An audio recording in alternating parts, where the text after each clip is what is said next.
வணக்கம் நேயர்களே, ஸ்ரீ குபேரன் டிவி நேயர்கள் லக்ஷ்மிநாராயண அன்பு வணக்கங்கள். இப்போ நம்ம பார்க்க போகிறது வார ராசி பலன் 20ஆம் தேதியிலிருந்து 26ஆம் தேதி வரை எப்படி இருக்க போகுது. ஸோ இது வந்து மேஜராக எப்போதும் சொல்கிற ஒரு விஷயந்தான். லக்னத்துக்கு பாருங்கள், ஓகேங்களா. ராசிக்கு பார்க்குறத விட லக்னத்துக்கு பார்த்தீங்கன்னா ஒரு 90% பர்ஃபெக்டாக வரும். ஸோ உதாரணம் சொல்ல போனோம்னா மகர லக்னம் விருச்சிக ராசினா இப்போது மகர ராசிக்கான பலன்களை பார்க்கும்போது பர்ஃபெக்டாக இருக்கும். அதே நேரத்தில் உங்களுக்கு ஜாதகத்தில் என்ன தசை புத்தி அந்தரங்கள் நடக்குதோ அதை நோட் பண்ணி வச்சுக்கோங்க. அதையும் வந்து கொஞ்சம் மிங்கிள் பண்ணி பார்க்கும்போது ஒரு 90% பர்ஃபெக்டாக வருங்க. ஸோ அது வந்து நீங்கள் வந்து உங்களுக்கு யூஸ்ஃபுல்லாக இருக்கும். கண்டிப்பாக அதை ஃபாலோ பண்ணுங்கள். அதுக்கப்புறம் டிப் ஆஃப் த வீக் கண்டிப்பாக மறக்காமல் பாருங்கள் அந்த வீடியோட எண்டில். கன்னிராசி. ஸோ கன்னிராசிக்கு எப்படி இருக்கும் இந்த வாரம் அப்படின்னும் போது உங்களுக்கு 7ல் வந்து புதன் இருக்குது. ஸோ 10ஆம் அதிபதியாகவும் புதன் இருக்கும்பொழுது தொழில் ரீதியான விஷயங்கள் ரொம்ப கவனமாக இருக்கணும். மாமியார் வீட்டுக்கு போகும்போது ரொம்ப உஷாராக இருக்கணும். மனைவியும் கொஞ்சம் பிரச்சனை பண்ணுறதுக்கான வாய்ப்பு இருக்கனால ரொம்ப ரொம்ப ரொம்ப ரொம்ப உஷாராக இருக்க வேண்டிய ஒரு காலகட்டங்கள் தான். இது யாருக்கு மேஜராக நடக்கணும் போது கன்னி லக்னமாக இருந்து புதன் தசை புத்தி அந்த நடக்கிறவங்க ரொம்ப கவனமாக இருக்கணும். காரணம் என்னென்னா 7ல் வந்து புதன் நீச்சமாக இருக்கும்போது அந்த மாதிரி விஷயங்கள் நடக்கும். ஸோ அதனால் கொஞ்சம் ஜாகிரதையாக இருக்கணும். மற்றபடி 2ஆம் அதிபதியான சுக்கிரன், 2ஆம் அதிபதியான சுக்கிரன் வந்து உங்களுக்கு 8ல் வந்து ராகுவோடு இருக்கும்போது பெண்கள் சார்ந்த விஷயங்களில் ரொம்ப கவனமாக இருக்கும். குடும்பத்தில் வந்து பெண்கள் கொஞ்சம் ஓவராக பேசுகிறாங்க, எடுத்தெறிஞ்சு பேசுகிறாங்கிற மாதிரி எண்ணங்கள்லாம் நிறைய வரும். ஸோ அதனால் வந்து கொஞ்சம் கவனமாக இருங்க. இது யாருக்கு மேஜராக நடக்கணும் போது கன்னி லக்னமாக இருந்தது சுக்கிர தேசை புத்தி அந்தரம் நடக்கிறவங்க, ராகு தேசை புத்தி அந்தரம் நடக்கிறவங்க கண்டிப்பாக நடப்பதற்கான வாய்ப்புகளும் ரொம்ப கவனமாக இருக்கணுங்க. ஏன்னா வந்து இந்த 8ங்கிறது வந்து பார்த்திங்கன்னா நம்மளை வந்து எமோஷன்ஸை அதிகமாக தூண்டி விட்டு தவறு செய்ய வைக்கும். ஸோ அதனால தான் கொஞ்சம் கவனமாக இருக்கணுங்க. ஏன்னா வந்து இதில் வந்து சுக்கிர தேசை புத்தி அந்தரம் நடக்கணும், ராகு தேசை புத்தி அந்தரம் ரொம்ப ரொம்ப கவனமாக இருக்கணுங்க. அதே மாதிரி வந்து பார்த்திங்கன்னா 3ஆம் அதிபதியான செவ்வாய் வந்து 10ல் இருக்கும்போது புதிய ஒப்பந்தங்கள் மூலியமாக நல்ல விஷயங்கள் நடக்கும்னாலும் தொழிலில் வந்து ரொம்ப கவனமாக இருக்கணும். ஏன்னா 8ஆம் அதிபதியான செவ்வாய் வந்து 10ல் இருக்கும்போது தொழில் தேவையில்லாத ஒரு டென்ஷனை உருவாக்குவதற்கான வாய்ப்பு இருக்குது. எங்கேயாச்சும் வந்து நம்ம வாக்கு கொடுத்துட்டோம், அந்த வாக்கை வந்து காப்பாற்ற முடியலையேங்கிற ஒரு எண்ணங்கள், ஒரு டென்ஷன், ஸ்ட்ரெஸ் வருவதற்கான வாய்ப்புலாம் நிறைய இருக்குது. ஸோ கவனமாக இருந்துக்கோங்க. 4ஆம் அதிபதியான குரு வந்து 7ல் இருக்குது. ஸோ 4ஆம் அதிபதியான குரு வந்து 7ல் இருக்கும்போது தாயார் சம்மந்தமான விஷயங்கள் நல்ல ஒரு சந்தோஷமான விஷயங்களும் அற்புதமாக இருக்கும். ஸோ அதில் வந்து எந்த மாற்றம் இல்லை. பட் இருந்தாலும் வந்து குரு புதன் சேர்க்கைங்கிறது வந்து கொஞ்சம் எமோஷன்ஸை உருவாக்குவதற்கான வாய்ப்பு இருக்கிறனால மனைவி மற்றும் மாமியார் சம்மந்தமான விஷயங்களும் கொஞ்சம் கவனமாக இருக்கணும். மற்றபடி சிறப்பாக தான் இருக்கும். வீடு சம்மந்தமான விஷயங்கள், தொழில் சம்மந்தமான விஷயங்கள் வந்து கொஞ்சம் கவனமாக இருக்கணும். அதுவும் எதிராளிகிட்ட பேசும்போது ரொம்ப ரொம்ப கவனமாக இருக்கணுங்க. ஸோ இது யாருக்கு மேஜராக நடக்கணும் போது கன்னி லக்னமாக இருந்து குரு தேசை புத்தி அந்தரம் நடக்கிறவங்களுக்கு ரொம்ப கவனமாக இருக்கணும். 5ஆம் அதிபதி சனி வந்து 6ல் இருக்கிறதுனால கொஞ்சம் ஆன்மீக சம்மந்தமான விஷயங்கள், அற்புதமான விஷயங்கள் நடக்கும். மற்றபடி குழந்தைகளுக்கு வந்து குடும்பம் அமைவதற்கான வாய்ப்புகள்லாம் நல்லா இருக்குது. ஸோ 6ல் உள்ள சனி வந்து எதிரிகளை தகர்த்தெறிவதற்கான வாய்ப்புலாம் ரொம்ப நல்லாயிருக்கு. வேலையில் நல்ல ஏற்றங்கள், நல்ல மாற்றங்களை தெரிவதற்கான வாய்ப்பும் ரொம்ப சிறப்பாக இருக்குங்க. அது மட்டும் இல்லாமல் வேலை இல்லாதவர்களுக்கு வேலை கிடைப்பதற்கான வாய்ப்பும் ரொம்ப சிறப்பாக இருக்குது. ஸோ இது யாருக்கு நடக்கும் அப்படின்னும் போது கன்னி லக்னமாக இருந்து சனி திசை புத்தி அந்த நடக்கும் கண்டிப்பாக நடப்பதற்கான வாய்ப்புலாம் நிறைய இருக்குது. 7ல் வந்து குரு புதன் சூரியன், ஸோ 3 கிரகங்கள் இருக்கும்போது 12ஆம் அதிபதி சூரியன் வந்து 7ல் இருக்கும்போது நிறைய செலவுகள் இருக்கும். ஓனர்கிட்ட வந்து கொஞ்சம் மனஸ்தாபங்கள் வருவதற்கான வாய்ப்புகள் எல்லாம் இருக்கிறனால கொஞ்சம் இருக்கும். அதே நேரத்தில் வந்து சில பேருக்கு வந்து ட்ராவல் நிறைய பண்ணுறதுக்கான வாய்ப்பும் நிறைய இருக்குது. இது யாருக்கு நடக்கணும் போது உங்களுக்கு வந்து கன்னி லக்னமாக இருந்து சூரிய தசை புத்தி அந்தரம் நடக்கிறவங்க கண்டிப்பாக நடப்பதற்கான வாய்ப்புலாம் நிறைய இருக்குது. ஸோ அதே மாதிரி வந்து பார்த்திங்கன்னா உங்களுக்கு வந்து 7ல் வந்து குரு வந்து ஆட்சி பலத்தோடு இருக்கும்போது நல்ல ஏற்றங்கள், நல்ல மாற்றங்கள்லாம் இருக்கும். ஸோ கணவன் மனைவி உறவில் ரொம்ப சிறப்பாக இருக்கும். சின்ன மனஸ்தாபங்கள் வந்து தான் போகும். காரணம் என்ன, நீச்ச கிரகங்கள் கொஞ்சம் அங்கே இருக்கும்போது அந்த மாதிரி சின்ன காயங்களை ஏற்படுத்துவதை தவிர்க்க முடியாது. ஸோ அதனால் கொஞ்சம் பார்த்து நடந்துக்குங்க. மற்றபடி 8ஆம் அதிபதியான செவ்வாய் வந்து உங்களுக்கு 10ல் இருக்கும்போது தொழில் ரீதியான விஷயங்கள் ரொம்ப கவனமாக இருக்கணும்.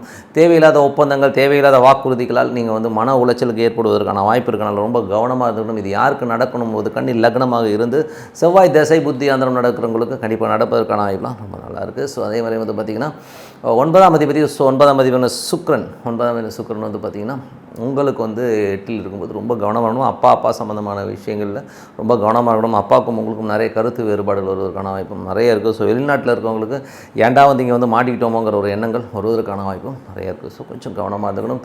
10ஆம் அதிபதியான புதன் வந்து 7ல் வந்து நீச்சமாக இருக்கும்போது தொழில் ரீதியான விஷயம் ரொம்ப கவனமாக இருக்கணும்.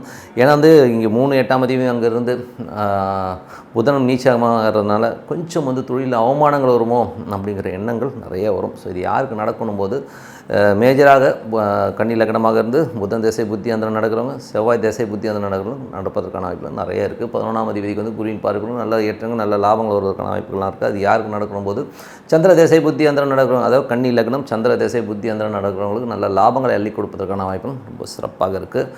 12ஆம் அதிபதி 7 இருக்கும்போது கொஞ்சம் மனைவிக்காக கொஞ்சம் செலவு பண்ணுறது இந்த மாதிரி விஷயங்கள் நிறைய இருக்கும். ஸோ கொஞ்சம் பார்த்து நடந்துக்கிடும். என்னை பொறுத்தவரை வந்து பார்த்திங்கன்னா பிரார்த்தனைங்கிறது தான் வந்து ரொம்ப முக்கியமான விஷயங்க. மனதார வந்து ஒரு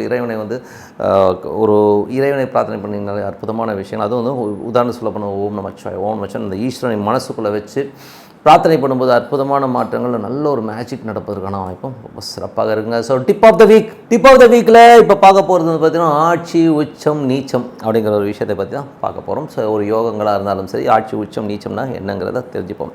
ஏன்னா நிறைய ஜாதகங்களை ஜென்ரலாக பார்க்குறவங்க எனக்கு உச்சமாயிடுச்சு, நான் சூப்பர் அப்படின்னு சொல்கிறது பார்த்துருக்கோம்.